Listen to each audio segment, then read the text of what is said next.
احساس کا شکار، یعنی قرآن شریف پڑھنے والے بچے اور کتاب و سنت کی تعلیم حاصل کرنے والے بچے، لیکن انہیں یہ کہا جاتا ہے کہ چلو فلانی جگہ قرآن پاک پڑھنے چلتے، قرآن پڑھنے جا رہے ہیں۔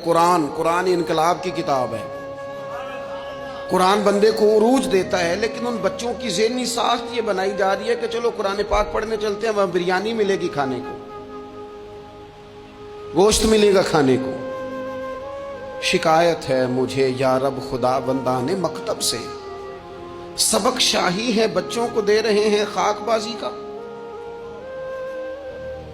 اتنی چھوٹی جب آپ کسی کی سوچ بنا دیتے ہیں تو پھر وہ آپ کہیں کہ وہ انقلاب برپا کرے، وہ کوئی بڑا کارنامہ سر انجام دے، یہ ہوتا نہیں، ممکن نہیں ہوتا۔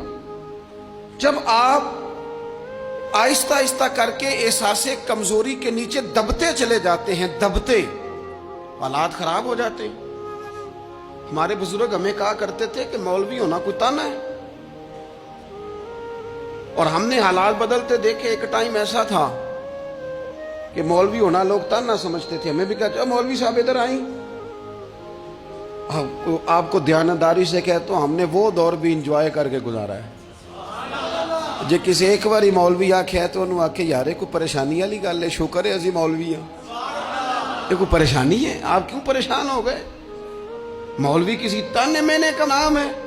اور پھر وہ جو کل تک کہہ رہا تھا نا کہ او ہو تسی تو مولوی بن گئے ہو، پھر ہم نے وہ دور بھی دیکھا، اس نے کہا یار 2 منٹ کھڑا ہو تیرے ساتھ تصویر بنانی ہے، وہ دور بھی دیکھا، یہ دور بھی دیکھا۔ تھوڑا سا نا اپنی زندگی کے اندر خودداری، عزت نفس، وقار، اسلام عروج دیتا ہے بندے کو۔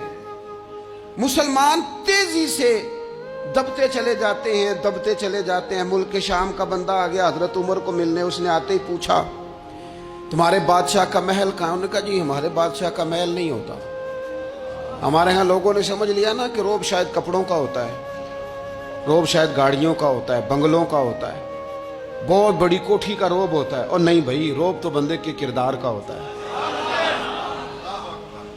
اس کے افکار کا روب ہوتا ہے، روب اس کے اونچے خیالات کا ہوتا ہے۔ کہاں ہے آپ کے بادشاہ کا محل؟ تو نے کہا محل شہل تو کوئی نہیں، مسجد میں ہوں گے امیر المومنین۔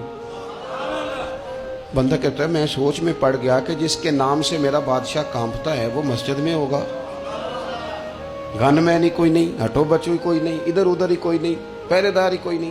مسجد میں جا کے پوچھا جناب عمر، کہنے لگے ادھر ہی تھے۔ کدھر ہیں بھئی حضرت؟ وہ کدھر ہیں بھئی؟ ادھر ہی تھے۔ کہنے لگا میں حیران ہو گیا، یہ بادشاہ کی بات ہو رہی ہے۔ ایک صاحب کہنے لگے وہ کھجوروں کے باغ کی طرف جا رہے تھے، کہتے میں کھجوروں کے باغ میں گیا تو ایک بندے سے پوچھا امیر المومنین، کہنے لگا وہ سامنے کی طرف جا رہے تھے، ادھر گیا۔ ایک بندے سے پوچھا کہاں ہے وہ شخص اس کی 24 لاکھ مربع میل پہ حکومت ہے؟ کہاں ہے وہ شخص جو مدینے میں بیٹھ کے نعرہ لگاتا ہے تو کیسر و کسرا کانپ جاتے ہیں؟ وہ بندہ کدھر ہے کہ جس کی بات جگہ جگہ ہوتی ہے، جس کا تذکرہ سنا ہے کہ اسے دیکھ کے شیطان بھی رستے بدل جاتا ہے؟ انہوں نے کہا وہ دیکھ رہے ہو کھجور کے درخت کے نیچے کنویں کے ساتھ مٹی کا ڈھیلا تکیے کی جگہ رکھ کے وہ جو تامت باندھے کرتا پہنے سویا ہے، وہی تو فاروق اعظم ہے۔ وہ شخص کہتا ہے عمر سوئے تھے۔ شیر سویا بھی ہو تو اس کا روب ہوتا ہے، شیر جو ہوتا ہے، شیر کبھی سو بھی جائے نا تو لوگ پھر بھی خوف کھاتے ہیں، اور اس کے جاگنے کا خوف کھاتے ہیں کہ یہ کہیں جاگ نہ جائے، شیر جو ہوا۔ ایک دن حضرت عمر نے چاہا کہ میں نہ کچھ خاص نصیحتیں کروں لوگوں کو، کچھ خاص پیغام دین کا دوں، تو آپ نے لوگوں کو مسجد میں جمع کیا تو کافی سارے لوگ جمع ہو گئے، شہری بھی دیہاتی بھی۔ حضرت فاروق اعظم رضی اللہ تعالیٰ عنہ نے کتاب و سنت کے پیغام کو بڑا چن کے، بڑا تلاش کر کے، اور بڑی ذوق سے، بڑی وارفتگی کے ساتھ، بڑے خاص لہجے میں ان لوگوں تک پہنچایا۔ جناب عمر نے بڑے درد سے باتیں کی اور لوگوں نے سنی، گفتگو ختم ہو گئی، لوگ اپنے اپنے گھروں کو چلے گئے۔ حضرت فاروق اعظم رضی اللہ تعالیٰ عنہ گھر گئے، اپنے بچوں سے، اہل خانہ سے فرمانے لگے جو گفتگو میں نے مسجد میں کی ہے تم نے بھی سنی ہے کہ نہیں؟ نے کہا جناب ہم نے بھی سنی ہے۔ آپ فرمانے لگے میں نے آخر میں ایک بات بھی کی تھی. کہا جی ہاں آپ نے آخر میں کہا تھا جس نے میری بات پر عمل نہ کیا میں سزا بھی دوں گا, کوڑا بھی اٹھے گا, حد بھی جاری ہوگی. اگر جو حدود اللہ میں نے بیان کی ہیں اگر کسی بندے نے ان کو کراس کیا تو سزا بھی. کہا جناب بالکل ہم نے سنا ہے, آپ نے فرمایا ہے کہ جو نہ مانے گا اسے سزا بھی ہوگی. تو عمر کہنے لگے اب تم ایک بات اضافی سن لو, وہ جن کو میں نے تقریر سنائی ہے نا اگر وہ نہیں مانیں گے تو سزا سنگل ہوگی, اور اگر عمر کے گھر والے نہیں مانیں گے تو پھر سزا ڈبل ہوگی. تمہارے لیے سزا ڈبل ہے, تمہاری ذمہ داریاں ڈبل ہیں. اگر کسی کا دینی تعارف ہے, اگر کوئی بڑے خاندان سے ہے, اگر کوئی اپنا تعارف کسی اونچے قبیلے سے رکھتا ہے, اگر کسی کی نسبت کسی بڑی شخصیت کے ساتھ, تو اس کی تو سزا ڈبل بتا رہے ہیں جناب عمر. وہ فرماتے ہیں بھی سزا ڈبل ہے.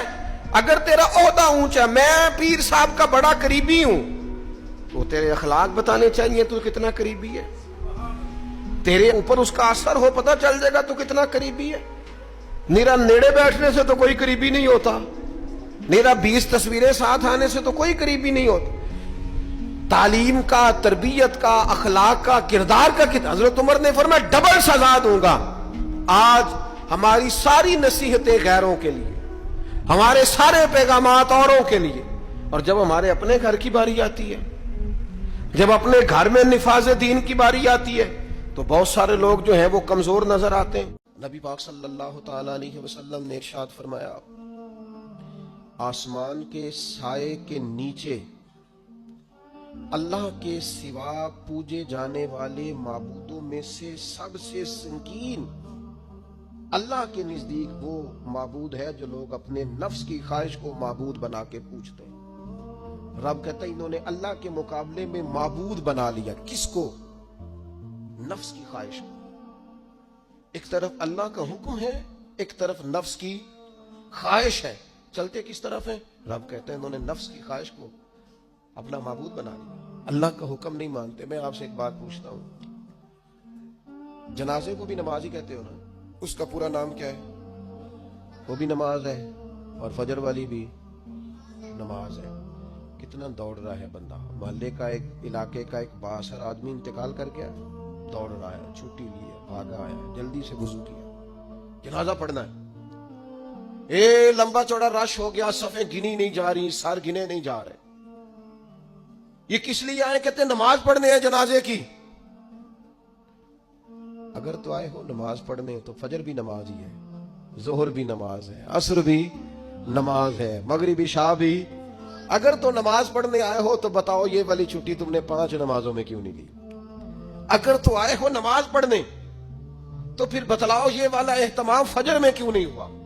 یہ تم نماز پڑھنے نہیں آئے, یہ ہم اللہ کے حضور حاضری دینے نہیں آئے. یہ وہ جو سیاسی رکھ رکھاؤ ہے, یہ جو ذاتی تعلق, یہ نفس کی عبادت ہے, یہ اللہ کی عبادت نہیں ہے. یہ خواہش نفس کی تکمیل ہے. یہ رب کی عبادت, یہ تو اپنے خواہش کے پیچھے دوڑے آئے ہو. مجھے بتلاؤ نا. ایک شاعر تھے, انہوں نے بات تو بڑی غلط کی, لیکن چلو بعض اوقات نصیحت کے لیے کچھ باتوں کو دہرا دینا چاہیے. پاکستان کے ایک معروف شاعر تھے, ان سے کسی نے کہا کہ آپ مسلمان ہیں؟ کہنے لگا آدھا مسلمان ہوں آدھا کافر ہوں. کس طرح؟ کہنے لگا اسلام کے اندر خنزیر بھی حرام ہے اور شراب بھی حرام ہے, لیکن میں خنزیر نہیں کھاتا, شراب پی لیتا ہوں. معاذ اللہ ثم معاذ. کہنے لگا خنزیر سے مجھے نفرت ہے, شراب میں چھپ کے کہیں کونے میں جا کے پیتا ہوں تو آدھا مسلمان ہوا نا. کہ اگر تو میں دین کا حکم سمجھ کے نفرت کروں تو پھر جتنی خنزیر سے کروں اتنی شراب سے بھی کروں. تو کسی نے اس پر تنقید کرنی چاہیے تو اس نے کہا ٹھہر جا ذرا سن, جس طرح شراب حرام ہے, جس طرح جوا حرام ہے, جس طرح خنزیر حرام ہے, ملاوٹ بھی تو اسی طرح ہی حرام ہے, حرام مال بھی تو اسی طرح ہی حرام ہے. یہ کیسی تمہارے نفس کی خواہش ہے کہ خنزیر نہیں کھاتے؟ کہتے ہیں کہ کسی علاقے میں ایک آفیسر تھا تو وہ سب حرام مال اکٹھا کرتا تھا, تو کوئی کسی کی ضرورت ہی نہیں تھی اس سے بات کرنے کی. تو ایک بوڑھی اماں تھی, وہ بڑی حق بات کہنے کا مزاج رکھتی تھی, تو ان کی مرغی مر گئی, تو اس کے گلے پہ چھری چلا کے نا تو اس آفیسر کے گھر دے آئی دیسی مرغی. تو وہ شام کو شکریہ ادا کرنے آ گیا, کہنے لگا اماں کمال کر دیا, دیسی مرغی تو کسی کو تو دیتا ہی نہیں. کہنے لگے بیٹے نہیں کمال والی بات نہیں, مر گئی تھی. تو وہ ناراض ہو گیا, کہنے لگا مر گئی تھی تو میرے گھر کیوں دیتی؟ کہنے لگی سارا محلہ جانتا ہے تو سارا حرام کھاتا ہے. تو میں نے کہا یہ کروڑوں حرام کھا گیا تو کوئی مشکل نہیں, تو ایک مرغی سے کیا تکلیف دے گی؟ تو اللہ نے اس کے دل میں بات ڈالی, اس کو اثر ہوا. اب وہ رونے لگا, کہنے لگا بات تو ٹھیک کر رہی, کروڑوں روپیہ حرام کا آئے تو وہ چونکہ نفس پسند کر رہا ہے تو وہ ٹھیک ہے, اور ایک مرغی صرف چھری نہیں چل سکی مر گئی تو اس سے الٹی آ رہی ہے, کہہ رہی ہے کیا مطلب ہے اس کا. وہ ہمارے ایک دوست ہیں, وہ کہتے ہیں ہمارے زمانے میں لوگ اس طرح کے پرہیزگار ہیں کہ ایک شخص کو ایک نیا جوتا مل گیا کہیں گرا ہوا, اس نے اس کا مالک ڈھونڈنا شروع کیا. کسی کا نیا جوتا گر گیا سڑک پہ تو ڈھونڈتا رہا, ایک پیر تھا, ڈھونڈتا رہا, وہ کس کا ہے بھائی کس کا ہے. تھوڑی دیر آگے جا کے اسے اس کا دوسرا پیر بھی مل گیا, پھر اس نے مالک ڈھونڈنا چھوڑ دیا. پہلے وہ نیک تھا کیونکہ ایک جوتا تھا نا, پہن نہیں سکتا تھا. جیسے اسے اتنی تکلیف کی بات ہے امت مسلمہ, نفس کی خواہش کو خدا بنا لیا, جو تیری طبیعت میں آئے. ویسے ماں باپ کو تو وقت نہیں دے سکا, ویسے اگر تجھے کہا جائے کہ ماں باپ کی طرف سے کسی یتیم بچے کا خرچہ اٹھا لے, وہ تو نہیں اٹھا سکتا. تیرے ماں باپ چلے گئے, ان کی وجہ سے تو کسی غریب بہن بھائی سے تعاون کر تاکہ ماں باپ خوش ہوں, احسان ثواب, وہ تو نہیں کر سکتا. دیکھیں چیلم پہ 50 پکیں گے, کیونکہ پتا چلے نا برادری کو کہ جناب نے چیلم کیا. یہ نفس کی خواہش کو خدا بنا لی. سیاسی افطاریاں ہو رہی ہیں, کسی کی نیت پر شک نہیں, اچھی نیت سے لوگ افطاری کراتے ہوں گے, لیکن وہ گھروں کا بھی تو ہمیں پتا ہے نا کہ جہاں لوگ آٹا بھی اس لیے تھوڑا پکاتے ہیں کہ کل بھی اس کی ضرورت ہے. وہ محلے کے گھر نظر نہیں آتے. افطاری کے لیے ایک سجن بلایا جو پہلے کروڑ پتی, اور بلایا کہاں سے؟ لاہور سے, اسلام آباد سے, فیصل آباد سے, تو جو تیرے ارد گرد تھے. نفس کی خواہش کو خدا بنا لیا. بندہ مومن کی یہ شان نہیں ہے. انسان اگر باصلاحیت بھی ہو اور اللہ تبارک و تعالی نے اسے انشراح صدر بھی عطا کیا ہو کہ میں حق کے رستے پہ ہوں, لیکن اس کے باوجود اگر وہ قوت ارادی, قوت فیصلہ, ان دونوں چیزوں سے محروم ہو, اور پھر اس کے ساتھ ساتھ اسے نتائج کا بہت زیادہ خوف ہو, تو باوجود اس کے کہ وہ باصلاحیت ہے اور باوجود اس کے کہ وہ حق پر ہے, وہ کوئی کارہائے نمایاں سر انجام نہیں دے سکتا. قرآن مجید فرقان حمید ارشاد فرماتا ہے کہ ان الذین قالوا ربنا اللہ ثم استقاموا فلا خوف علیہم ولا هم یحزنون. فرمایا بے شک وہ لوگ جنہوں نے کہا کہ اللہ ہمارا رب ہے, پھر وہ اس پر ڈٹ گئے, تو ان پر نہ کوئی خوف ہوگا نہ وہ غمگین ہوں گے. جب انسان قوت فیصلہ اور قوت ارادی کے ساتھ کوئی کام شروع کرتا ہے. آج امت مسلمہ کے نوجوانوں کا سب سے بڑا مسئلہ یہ ہے کہ وہ کسی چیز کو حق جان بھی لیتے ہیں تو پھر بھی قوت فیصلہ سے اور قوت ارادی سے بری طرح محروم ہیں, اور پھر کسی ایک طرف کا سفر اس لیے نہیں کر پاتے کہ وہ نتائج سے خوف زدہ, وہ آنے والے وقت کا خوف بہت زیادہ اپنے دل میں رکھتے ہیں. ماہ محرم الحرام کے اندر سیدنا امام حسین رضی اللہ تعالیٰ عنہ کے عزم و استقلال, جرت, بہادری, قوت ارادی, قوت فیصلہ اور نتائج کیا ہوں گے, اس سے پوری طرح ان کی بے نیازی, اگر ہم یہ پوری طرح امت مسلمہ کے نوجوانوں کو سمجھانے میں کامیاب ہو جائیں تو یہ جو ان کے ٹوٹتے بکھرتے خیالات ہیں, یہ جو ان کا ڈبل مائنڈڈ سا مزاج ہے, یہ جو ان کی طبیعتوں کا بے جا اتار چڑھاؤ ہے, یہ ختم ہو جائے. اگر امت مسلمہ یہ چاہتی ہے کہ اس کے نوجوان سر اٹھا کے جئیں اور نوجوانوں کے اندر پھر سے وہ اقبال کی خودی کو بیدار کیا جائے, تو اسوہ شبیری کو عام کرنے کی ضرورت ہے. امام علی مقام رضی اللہ تعالیٰ عنہ اور آپ کے رفقاء کار, آپ کے خاندان, ان سب عظیم المرتبت لوگوں کی قربانیوں کو پوری طرح امت مسلمہ اپنی آنے والی نئی نسل کے سامنے رکھے, تاکہ حق کے لیے کھڑا ہونا اور حق کے ساتھ کھڑا ہونا اور باطل کے سامنے ڈٹ جانا یہ دلوں کے اندر پیدا ہو. اللہ تبارک و تعالی اسوہ شبیری کو سمجھنے کی توفیق عطا فرمائے. زیادہ گناہ اور زیادہ جرم اس بندے کا نہیں جو اپنی برادری کو بڑا سمجھتا ہے, بلکہ زیادہ مجرم وہ ہے جو اپنی برادری کو چھوٹا سمجھتا ہے. اس نے کیوں اپنے اندر احساس کمزوری پیدا کیا؟ اس کو کیوں ضرورت پیش آئی یہ کہنے کی کہ میں کسی کمزور قبیلے سے تعلق رکھتا ہوں؟ اسے کھل کے کہنا چاہیے تھا کہ میں بھی جناب آدم کا بیٹا ہوں۔ اسے کھل کے کہنا چاہیے تھا کہ میں بھی رسول رحمت کا غلام ہوں، میں بھی اللہ کا بندہ ہوں۔ کھل کر بات کرنی چاہیے۔ احساس کے نیچے دب جانا، پریشان۔ پھر اسی طرح کا معاملہ امیری غریبی کا ہے۔ غربا کیوں یہ سمجھ بیٹھتے ہیں کہ جس کے پاس پیسے زیادہ ہیں شاید فضل بھی زیادہ اسی کے پاس ہے؟ کیوں اس احساس سے باہر نہیں آتے؟ اگر دولت بہت اعلیٰ ہوتی نا اور بڑی ہی قیمتی ہوتی تو سب سے زیادہ سیدہ فاطمہ زہرا کے گھر میں ہوتی، سب سے زیادہ تجوریاں سیدہ عائشہ صدیقہ کے پاس ہوتی، لیکن یہ زیادہ قیمتی نہیں تھی، اس لیے دروازہ رسول پہ بھی نہیں تھی۔ تو اسی طرح کا معاملہ کچھ لوگوں کا ہے۔ میں نے اپنی زندگی میں یہ دیکھا ہے کہ مذہبی ماحول سے وابستہ لوگ کئی دفعہ بڑے پریشان ہو جاتے ہیں کہ میں تو مولوی صاحب ہوں، اور محلے کا مولوی بنا کے جب کسی کو رکھا جاتا ہے تو بیچارہ ویسے بھی پریشان ہو جاتا ہے۔ اس کی ذمہ داری ہوتی ہے کہ تو نے وقت پہ جنازہ پڑھانا ہے، ٹائم پہ کول پہ آ جانا، 10ویں پہ وقت پہ پہنچنا، غیر حاضر نہ ہونا۔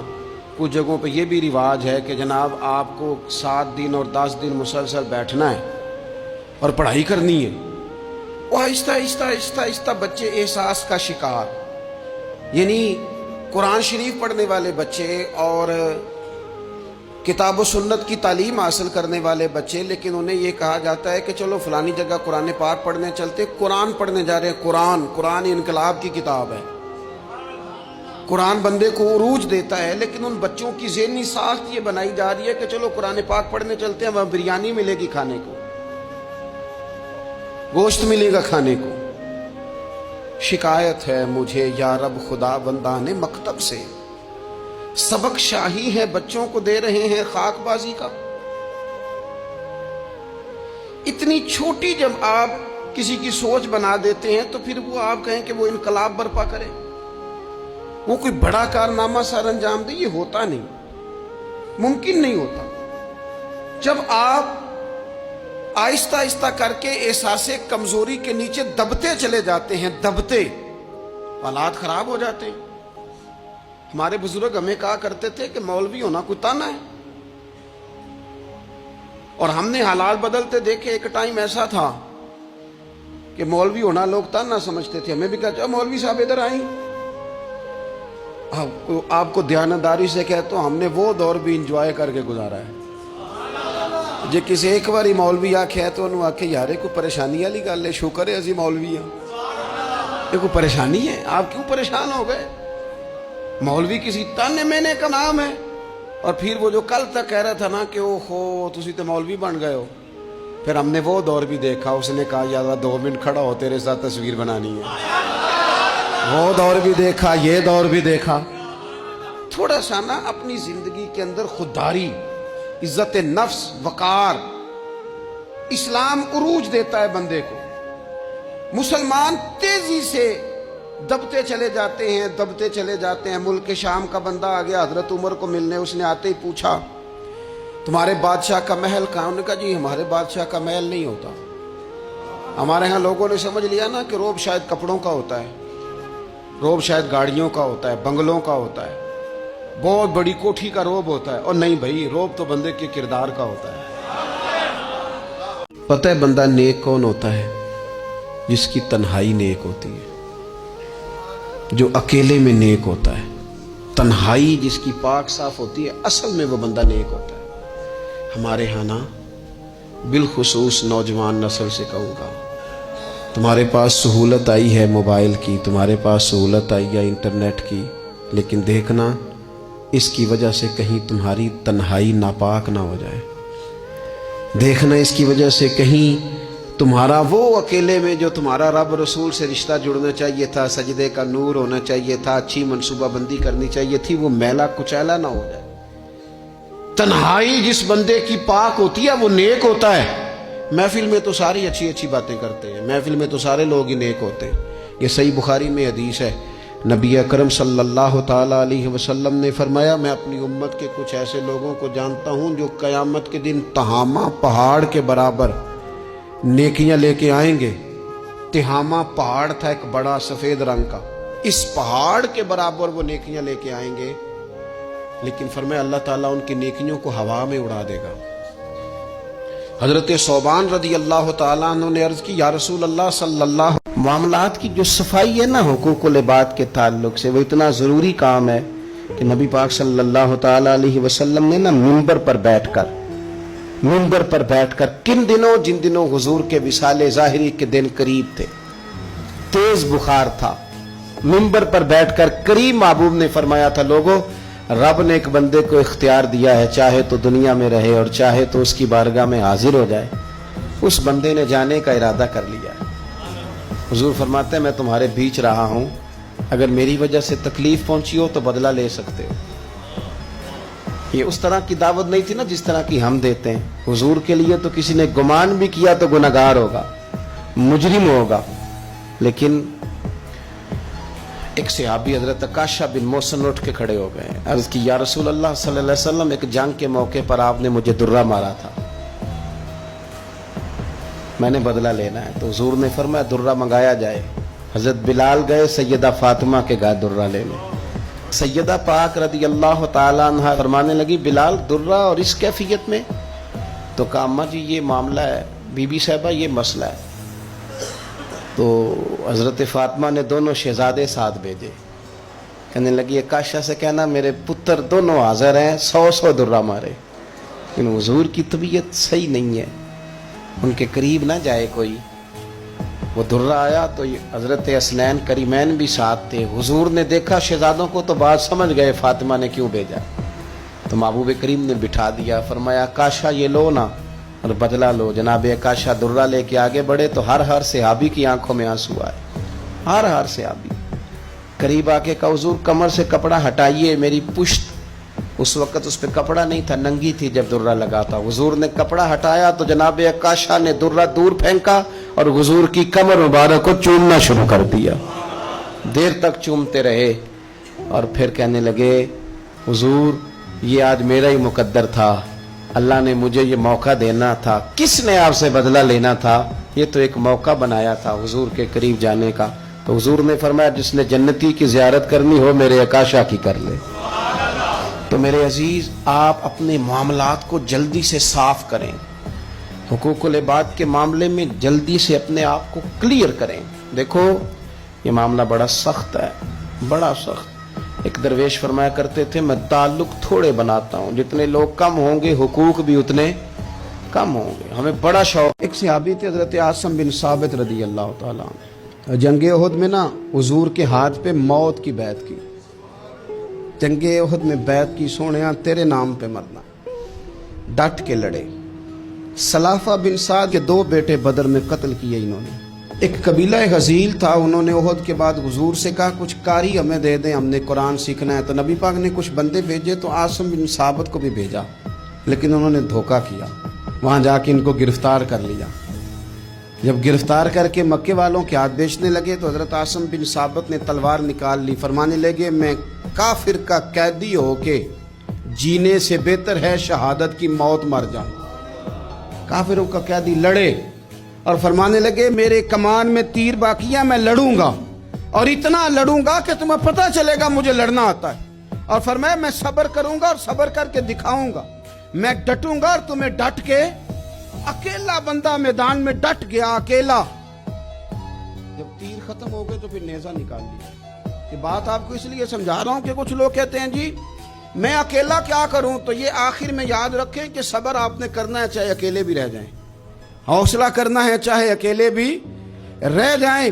اکیلے لڑے, تیر ختم ہو گئے تو نیزہ نکال لیا, خوب لڑے. اب اس نے قسم کھائی تھی کہ میں نے ان کی کھوپڑی پہ معاذ اللہ کھوپڑی منگانی ہے, سر منگانا ہے. اور یہ جو لے جا رہے تھے دھوکے کے ساتھ یہ بھی بیچنے لے جا رہے تھے. تو جب تھک گئے نا اور چاروں جانب سے جسم میں تیر پہ وسط ہو گئے تو دعا مانگی. اکیلا بندہ اور صبر کا مقام, دعا مانگی, کہا اے اللہ میں نے آخری دم تک تیرے دین کی حفاظت کی ہے, اب تو میرے جسم کی حفاظت کرنا. ان کے ہتھے نہ چڑھ جائے میرا جسم. حضرت عاصم بن ثابت رضی اللہ تعالیٰ عنہ شہید ہو گئے.